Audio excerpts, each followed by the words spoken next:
The Personal MBA by Josh Kaufman. Picture this. It's 2005, and Harvard Business School, the absolute gold standard of business education, is caught in a scandal that has the media in a complete frenzy. Get this.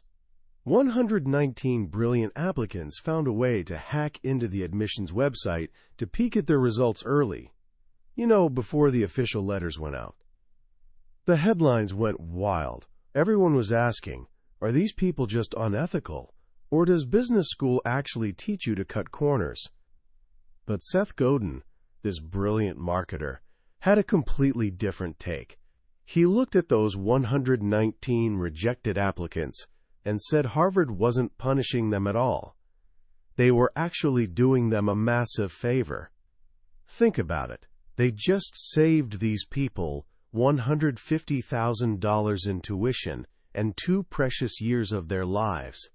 And Seth wondered out loud, why would anyone drop all that time and money when you could get a better, more hands-on education just by reading 30 or 40 incredible books and gaining real experience in the trenches? Now here's where it gets interesting. At that exact same time, there was this young guy named Josh Kaufman working at Procter & Gamble in a role that was typically reserved for top MBA graduates. Except he had skipped the expensive degree entirely and was teaching himself everything from books. When he saw Seth's post, something just clicked. He realized he wasn't just learning for his own benefit.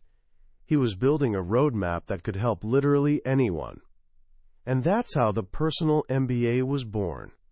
What started as his personal reading list has now sold nearly 1 million copies and been translated around the world. The entire book rests on one powerful, almost rebellious promise. You can master business, understand how to build a company from the ground up, and achieve remarkable success without ever stepping foot in a business school classroom. What you're about to hear is all that wisdom distilled down. By the time we're done today, you'll have a complete mental framework for understanding how every business works, from your neighborhood coffee shop all the way up to Apple. This isn't just a summary. This is a foundational education in the timeless principles of business, and it won't cost you a single dollar in student loans. Let's dive in. So where do we begin? We start by busting a myth. The myth that business is complicated, that it's some secret language only spoken by people in sharp suits carrying leather briefcases. Josh Kaufman tells us this simply isn't true. He experienced it himself, that gnawing feeling he calls business angst, the fear that you don't know enough, the certification intimidation that whispers you need a fancy degree to have credibility, and the imposter syndrome, that nagging voice saying you're in over your head and someone's about to expose you. He argues these fears are totally normal, but here's the thing. They're completely unfounded. Because at its core, every business, whether it's massive or tiny, is simply a repeatable process that makes money. Everything else? That's just a hobby. Let me say that again, because this is the foundation for everything. A business is a repeatable process that makes money. And that process, he discovered, is made up of just 5 and only 5 core functions. Think of them as the universal operating system of commerce. Value creation, creating something people actually want. Marketing, getting noticed and building demand. Sales, turning interested prospects into paying customers. Value delivery, giving your customers what you promised. And finance, bringing in enough money to make it all worthwhile. Take away any one of these, and the whole thing collapses. No value creation, you've got a hobby. No attention, you've got a flop. No sales, you're running a non-profit. No delivery, you've got a scam. And no money coming in, you'll soon be out of business. That's it. That's the whole game. Everything else is just about learning to do each of those 5 things exceptionally well. This isn't about memorizing 1,000 different tactics. As the old saying goes, methods are many, but principles are few. Master the principles, and you can choose your own methods. Try methods while ignoring principles, and you're guaranteed to struggle. This is a book about principles. Kaufman calls them mental models, simple concepts that help you understand how the world actually works. He was inspired by Charlie Munger, Warren Buffett's billionaire business partner. Munger, who never went to business school, built his fortune on a latticework of mental models, borrowed from psychology, physics, economics, and used them to make brilliant business decisions. That's our goal today, to build your own latticework, to give you the fundamental models you need to see business with total clarity. So let's start at square one. Part 1 of any business, value creation. Before you can build anything, before you can market anything, before you can sell anything, you have to create something people actually want to buy. This sounds obvious, but it's the number one reason most new businesses fail. They fall head over heels in love with their idea, their product, their creation, without ever stopping to ask if anyone else actually cares. This brings us to the most important mental model in the entire book. Kaufman calls it the iron law of the market. It's cold, hard, and completely unforgiving. It states, if you don't have a large group of people who desperately want what you're offering, your business will fail. Doesn't matter how brilliant your team is. Doesn't matter how amazing your product is. Markets that don't exist don't care how smart you are. Think about the segue. Back in 2002, the inventor Dean Kamen, an absolute genius, poured over $100 million into developing this self-balancing scooter. He was convinced it would revolutionize transportation the way cars replaced horses. He expected to sell 50,000 units every year, but after 5 years, they'd sold a total of 23,000. The product was a technological marvel. But the problem was simple. Nobody really wanted one. It was a goofy-looking, expensive alternative to just walking or riding a bike. The massive market he imagined simply wasn't there. He violated the iron law. So how do you avoid that trap? You need to understand what people truly want at a fundamental level. It's not about guessing. It's about understanding human nature. Kaufman points to what he calls the 5 core human drives. These are the deep, primal urges that shape almost every decision we make. First, there's the drive to acquire, our desire for things, status, power, influence. Any business promising to make you wealthy, famous, or powerful is tapping into this drive. Second, the drive to bond. We're social creatures. We want to be loved, valued, to belong. Restaurants, dating services, social clubs, they all thrive on our need to connect. Third, the drive to learn. Our innate curiosity. We want to understand the world. Schools, books, workshops, they sell the satisfaction of curiosity. Fourth, the drive to defend. We want to protect ourselves, our loved ones, our stuff, alarm systems, insurance companies, martial arts schools. They're all about this drive. And fifth, the drive to feel. We crave new experiences, pleasure, excitement, entertainment. Movie theaters, amusement parks, sports teams. They sell feelings. Every successful business taps into one or more of these drives. The more drives your offer connects with, the more deeply people will want it. So when you have an idea, don't just ask, is this cool? Ask, which core human drive does this satisfy? Now, once you know what people want, you need to decide how you're going to give it to them. Kaufman outlines 12 standard forms of value. Think of these as a palette of business models you can choose from. You don't need to invent a new one. A product, a physical, tangible thing. You make a widget and sell it for more than it costs to produce. A service, You provide help or assistance for a fee. You're a doctor, designer, consultant, trading your skill for money. A shared resource. You build something once that many people can use, like a gym or movie theater, and charge for access. A subscription. Ongoing benefits for a recurring fee. Think Netflix. This is powerful because it creates predictable revenue. Resale. You buy from a wholesaler and sell to retail customers at a higher price. This is how almost every store works. A lease. You own an asset and let someone else use it for a period of time. Think renting a car or apartment.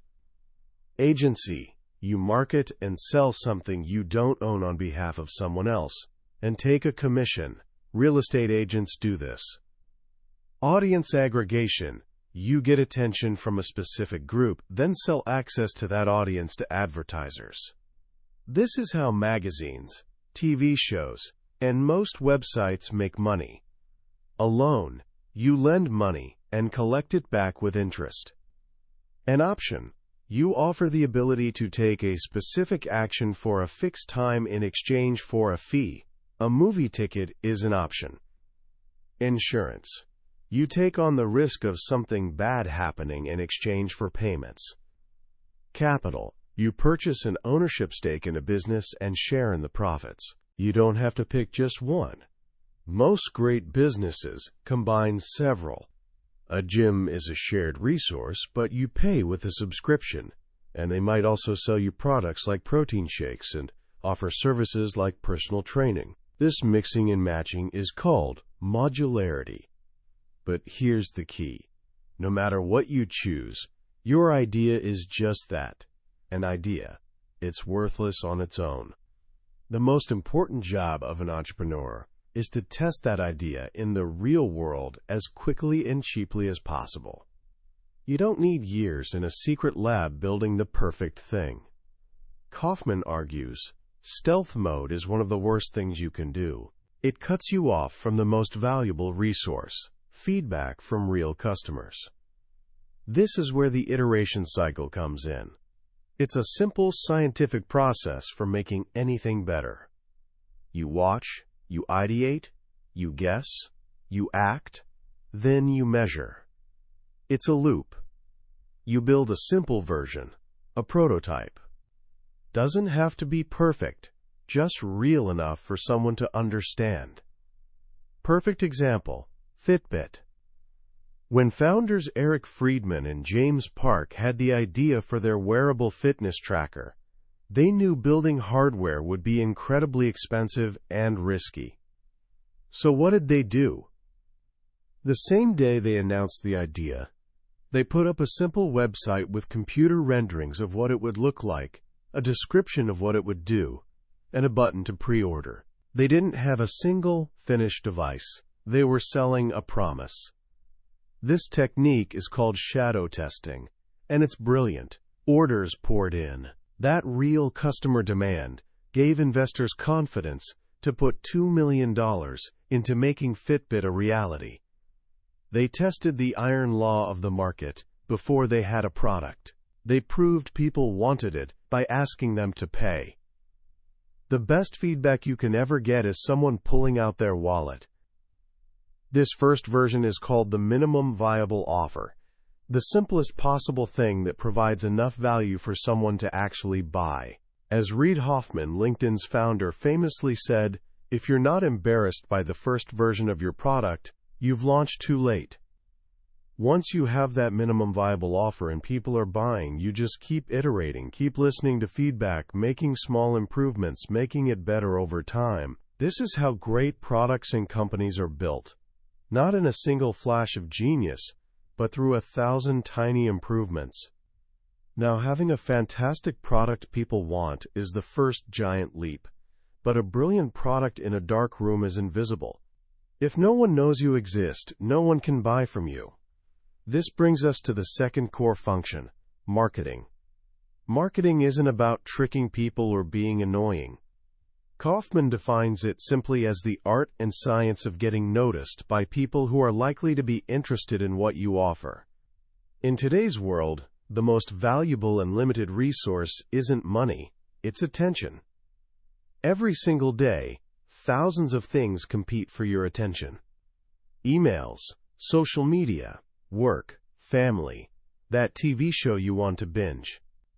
To get someone's attention, you have to earn it by being more interesting or more useful than everything else competing for that same sliver of their time. This is where remarkability comes in. Seth Godin, in his classic book, Purple Cow, uses a perfect metaphor. If you're driving through the countryside, a field of brown cows is boring. You'll ignore it. But if you saw a purple cow, you'd stop the car, take a picture. Tell everyone you know, a purple cow is remarkable because it violates expectations. The best marketing is built right into the product. Think about Vibram five-finger shoes. Those weird glove-like shoes that look like frog feet. They're not just shoes, they're a conversation starter. When people wear them, strangers stop them and ask, "What are those?" Every customer becomes a walking advertisement. That's why sales tripled every year after launch, without any mass-market advertising. Their product was remarkable. A purple cow. But you don't want to be remarkable to just anyone. You want to be remarkable to your probable purchaser. The specific type of person perfectly suited to what you're offering. Harley-Davidson doesn't try to appeal to everyone. Their probable purchasers are middle-aged men with disposable income who want to feel freedom and rebellion.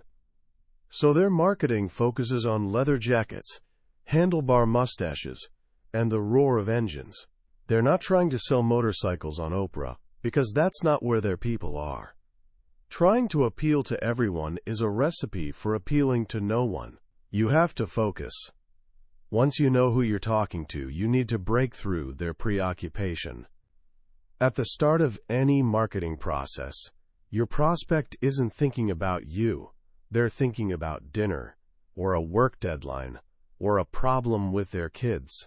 To get their attention, your message has to be more interesting than whatever they're currently focused on. The best way is by provoking curiosity, surprise, or concern. This is where a powerful hook comes in, a single, memorable phrase that grabs attention and communicates the core benefit. When Apple launched the first iPod, they didn't talk about megabytes of storage. That's tech speak. Their hook was simple, emotional, powerful, 1,000 songs in your pocket. Everyone immediately understood the benefit. That hook grabbed attention, and the quality did the rest. A great hook, a remarkable product, and a clear understanding of your probable purchaser will get you noticed. But how do you turn that notice into a relationship? You ask for permission. This is another big idea from Seth Godin. Instead of interrupting strangers with unwanted messages, spam email, junk mail, it's far more effective to offer something valuable for free. Then ask permission to follow up. Maybe a free guide, helpful newsletter, or sample. By giving value first, you earn their attention and trust. Once you have permission, you can communicate with people who've already raised their hands and said, "Yes, I'm interested." You're no longer a stranger, you're a welcome guest. And with every message, have a clear call to action. You can't assume people know what you want them to do. Tell them, visit this website, enter your email, buy this product now. A clear, simple, obvious next step is essential. Finally, the most powerful marketing of all is building a great reputation. A reputation is simply what other people think and say about you when you're not around. You can't control it directly, but you can influence it by consistently delivering on promises and making people glad they chose you. A strong reputation is the most effective marketing there is, because it makes happy customers your best salespeople. Getting attention is great. Building reputation is even better. But none of that pays the bills. At some point, an exchange has to happen. A prospect has to pull out their wallet and become a customer. This is the third core function. Sales. Now, the word sales makes a lot of people uncomfortable. We picture a pushy used car salesman trying to trick us into buying something we don't want.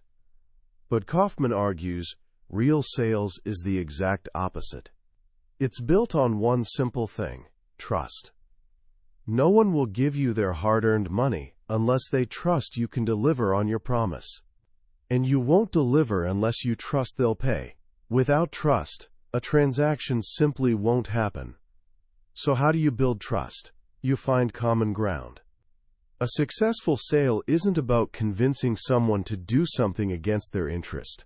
It's about finding where your interests and your prospect's interests align. They want a problem solved, and you have a solution that works at a price they're willing to pay. The best salespeople don't see themselves as sellers. They see themselves as assistant buyers. Their job is helping the customer make an informed decision that's right for them. This approach, education-based selling, is incredibly powerful. Instead of pushing for the sale, you invest time making prospects smarter.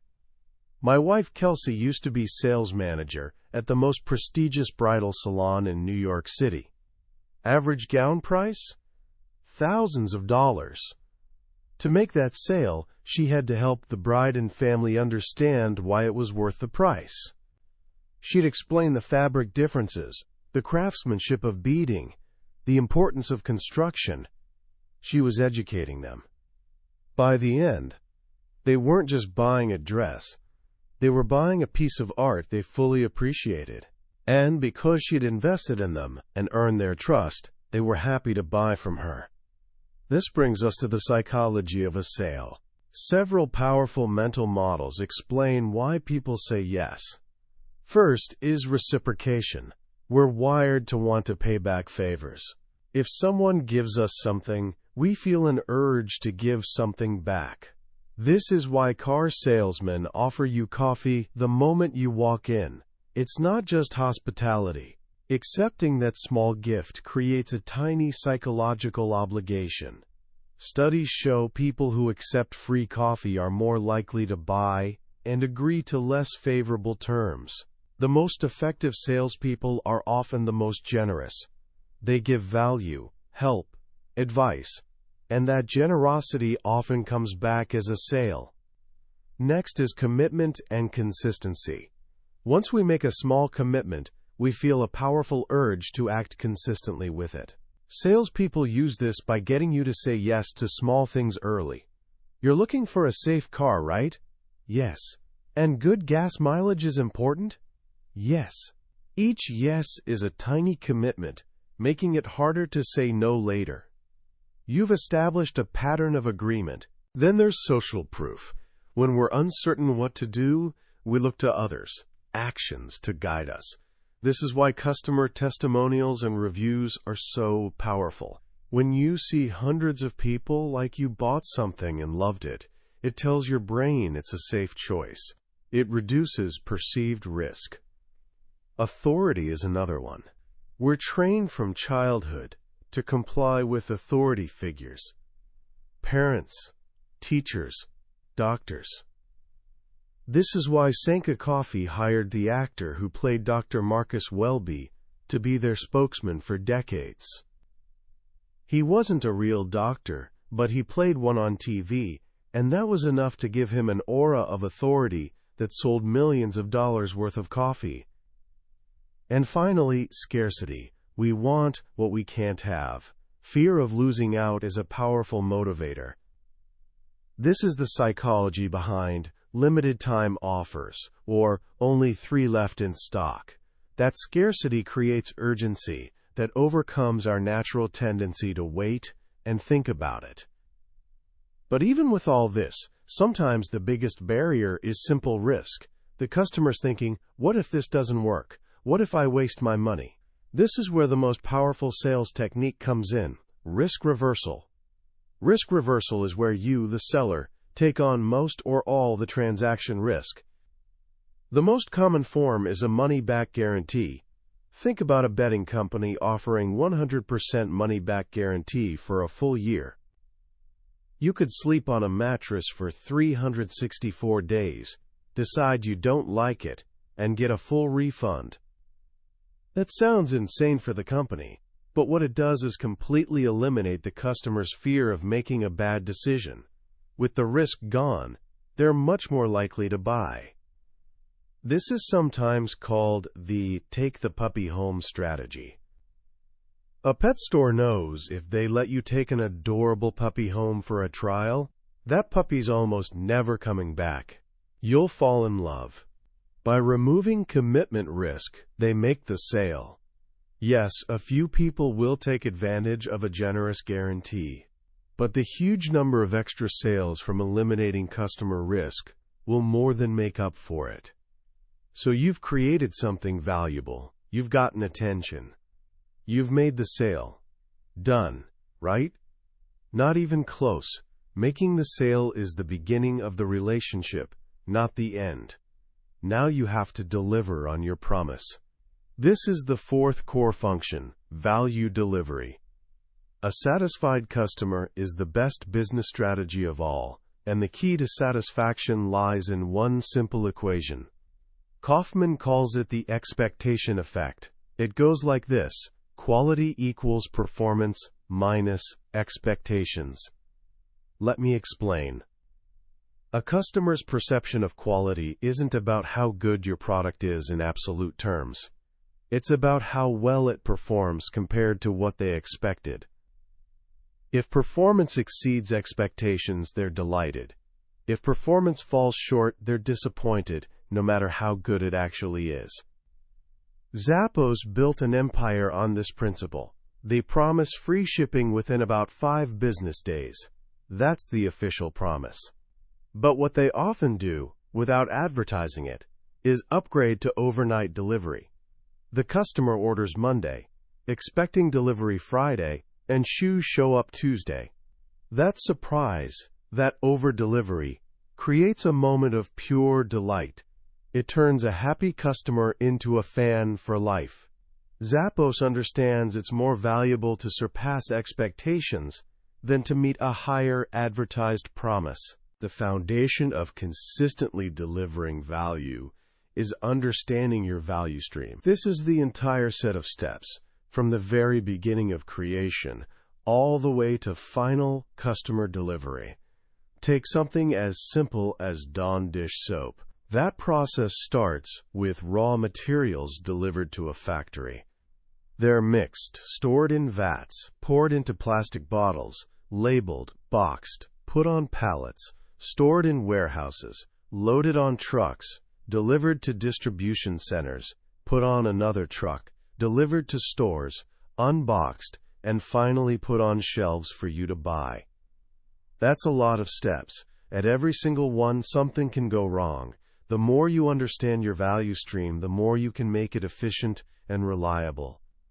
Companies like Toyota became legendary by obsessively analyzing their value stream and making millions of tiny improvements over years.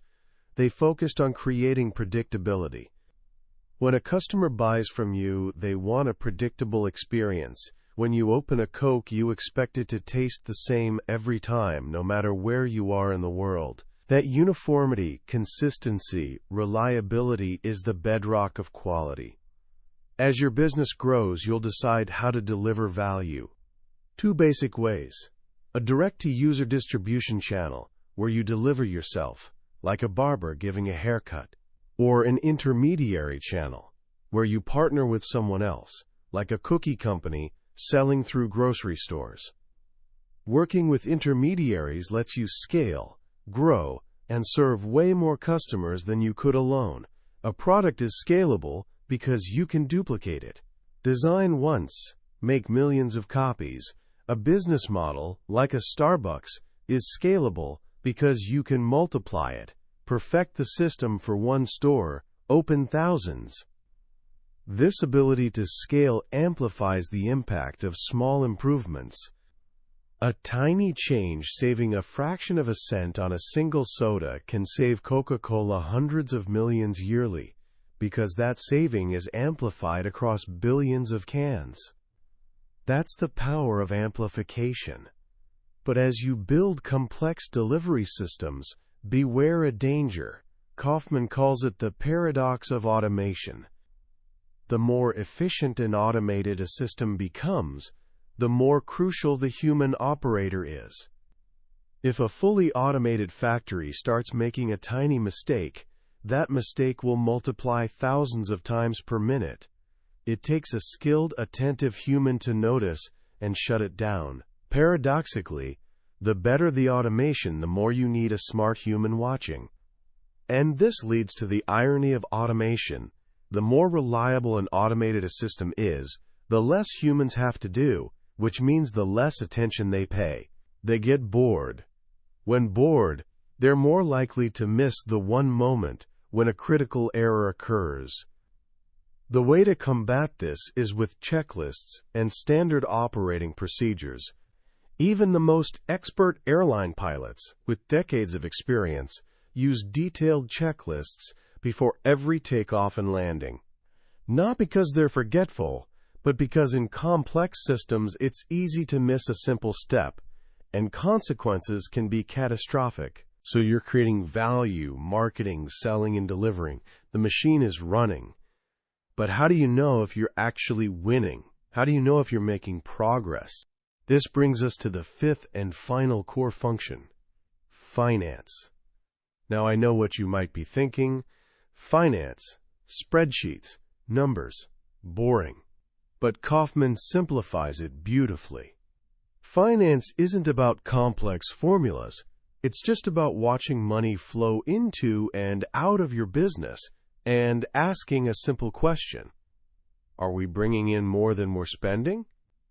The most important concept in all of finance is profit. Doesn't matter if your business makes $10 million a year if it costs $10,000,001 to run it. Business isn't about what you make. It's about what you keep. Your profit margin is simply the percentage of each revenue dollar you keep as profit. The higher the margin, the more money the business keeps from each sale. To have profit, you must practice value capture. This is keeping a certain percentage of the value you create. If your service saves another company $1 million and you charge $100,000, you're capturing 10% of the value.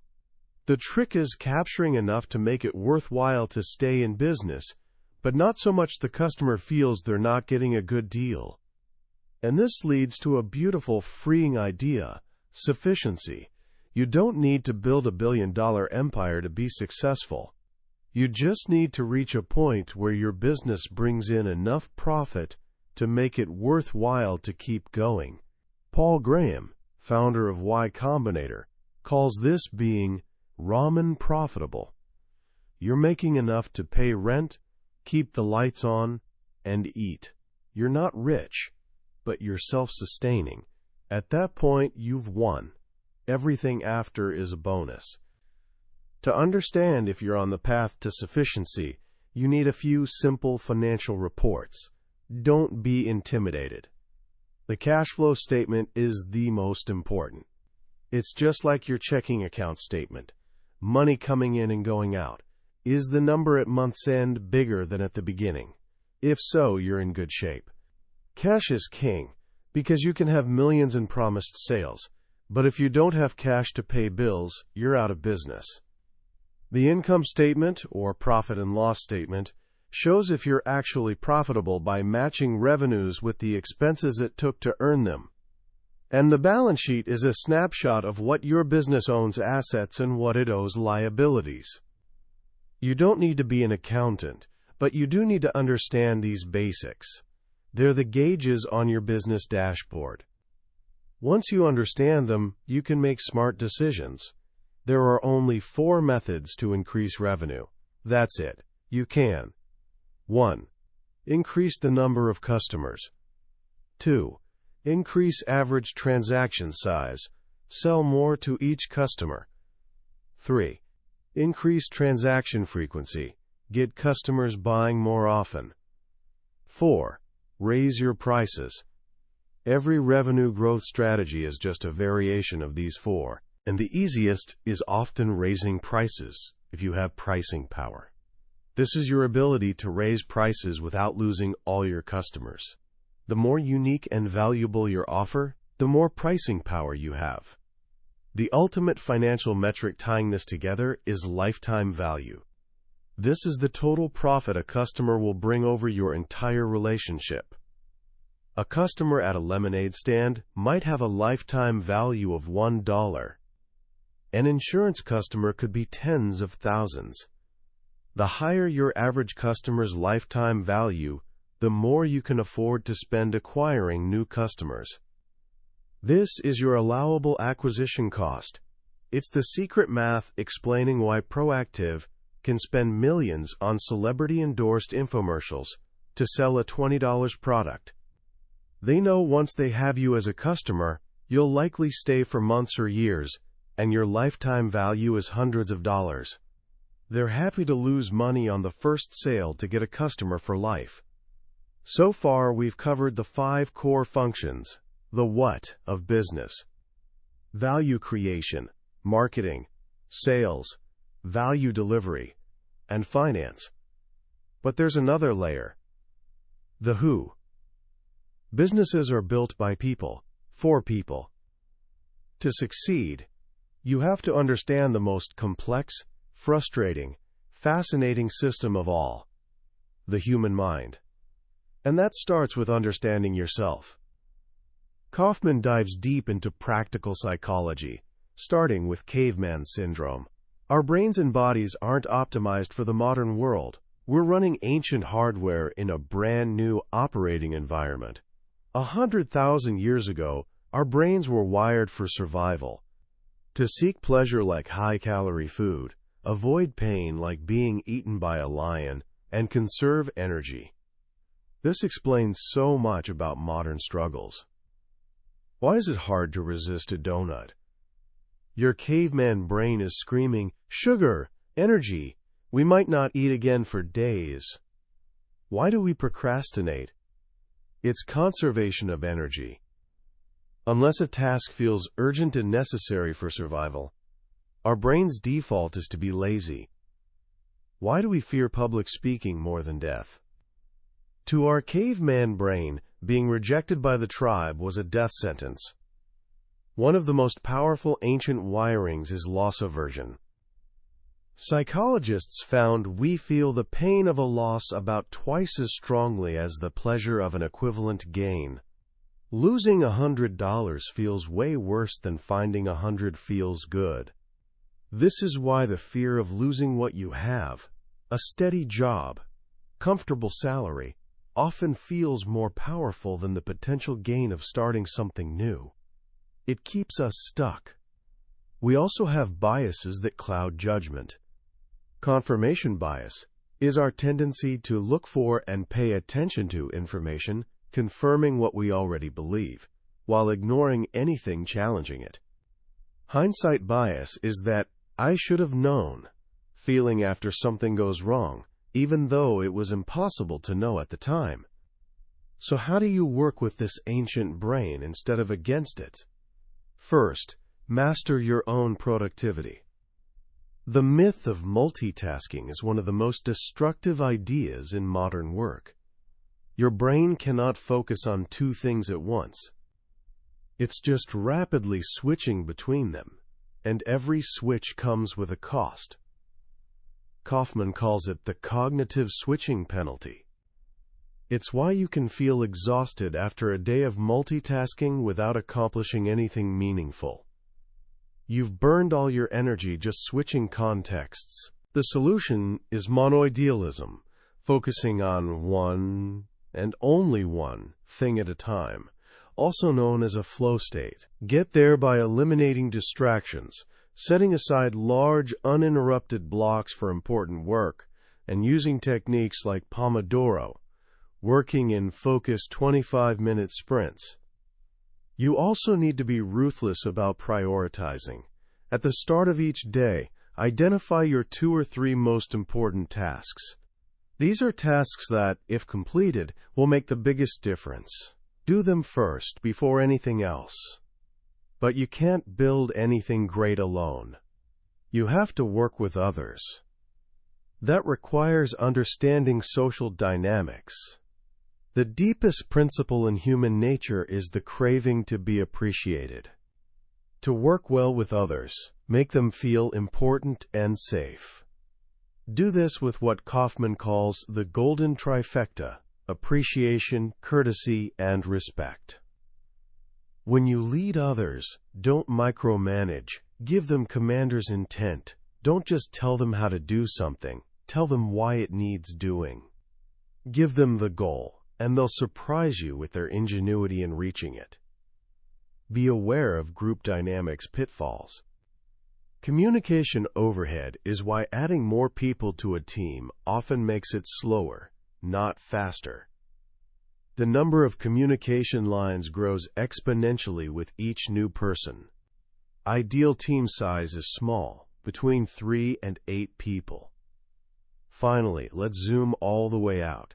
Every business, every team, every human being is a system.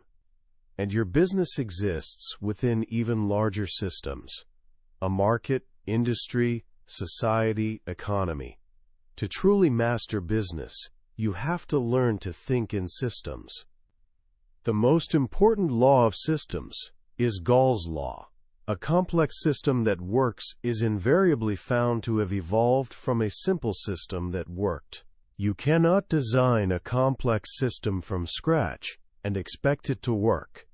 Start with something simple, prove it works, then build upon it, letting it evolve. This is why the minimum viable offer and iteration cycle are so powerful. They honor Gall's law. Every system has flows of resources and places where those resources collect, called stocks. And every system's performance is limited by its weakest link. This is the theory of constraints. If you're building cars and keep running out of engines, doesn't matter how fast the rest of your assembly line is. Engines are your constraint. To improve the whole system, focus all energy on fixing that one bottleneck. Once you do, a new constraint will appear, and improvement continues. Systems are also governed by feedback loops. Balancing loops keep a system stable, like a thermostat. Reinforcing loops amplify an effect, like interest compounding or a viral video spreading. And here we come to one of the most powerful concepts for any entrepreneur: the critical few, also known as the 80/20 rule. In almost any system, a small minority of inputs will produce the vast majority of results. 20% of your customers will likely generate 80% of your revenue. 20% of your work will produce 80% of your most valuable accomplishments. Your job is identifying that critical 20% and focusing energy there, while ruthlessly eliminating the rest. Timothy Ferriss, author of The 4-Hour Workweek, found that out of 120 customers, just 5 accounted for 95% of his revenue. By firing the rest and focusing only on those 5, he dramatically increased income and slashed working hours. Finally, understand all systems tend towards disorder. This is entropy. Left alone, things fall apart. Your business requires constant maintenance, attention, and improvement just to stay where it is. And because the world is fundamentally uncertain, you can never predict the future. The best you can do is build a system that's resilient, able to withstand shocks and adapt to change. Be more like a turtle than a tiger. A tiger is powerful and fast, but if it gets injured or its food source disappears, it's done. A turtle is slow and not very sexy, but its shell makes it incredibly resilient. It can survive almost anything. You build resilience by having low debt, low overhead, cash reserves, and multiple business lines. You build it by creating fail-safes backup systems for critical processes. And you discover system weaknesses through constant stress testing and experimentation. The only way you learn is by trying new things. This is the experimental mindset. There's no perfect plan, no final destination, only the process of trying, learning, and improving, one day at a time. This journey of self-education, of building something valuable, never really ends. And that's the beauty of it. There's always something new to learn, always a new path to explore. The journey itself is the reward. As we come to the end of our journey through the Personal MBA, I find myself thinking about that young, ambitious 17-year-old I imagined at the beginning. Someone who feels that pull to create something, to build a life on their own terms, but sees the world of business as a fortress with walls too high to climb. What Josh Kaufman has done with this book is hand you the keys to the front gate. He hasn't just summarized a business education, he's demystified it. He's taken this giant, intimidating concept called business and revealed it's not some dark art, it's a craft. A craft built on a small set of timeless, understandable, deeply human principles. The most powerful lesson for me isn't about finance or marketing. It's about empowerment. It's the radical idea that you don't need anyone's permission to learn, to build, or to succeed. You don't need the stamp of approval from a prestigious institution. You just need curiosity, a willingness to experiment, and a solid understanding of fundamentals. This book is the ultimate antidote to imposter syndrome. After reading it, you realize the language of business isn't foreign at all. Value creation is just helping people. Marketing is just getting noticed. Sales is just building trust. Value delivery is keeping promises. And finance is just making sure you bring in more than you spend. You've been doing these things in small ways your whole life. What's also striking is how much of the book isn't about business in the traditional sense, but about psychology and systems thinking. Kaufman understands that a business is a human system, and to run it well, you have to understand how humans think, how they make decisions, and how they work together. Concepts like loss aversion, confirmation bias, and the core human drives aren't just business tools, they're life tools. They help you understand yourself, your friends, and the world around you with greater clarity and compassion. So how can you start applying these ideas today, right now? First, start thinking like an entrepreneur by looking for problems. Look for hassles. Kaufman talks about the hassle premium. People will almost always pay you to solve something that's a pain for them. What are the small, everyday frustrations you or people around you experience? Every hassle is a potential business opportunity.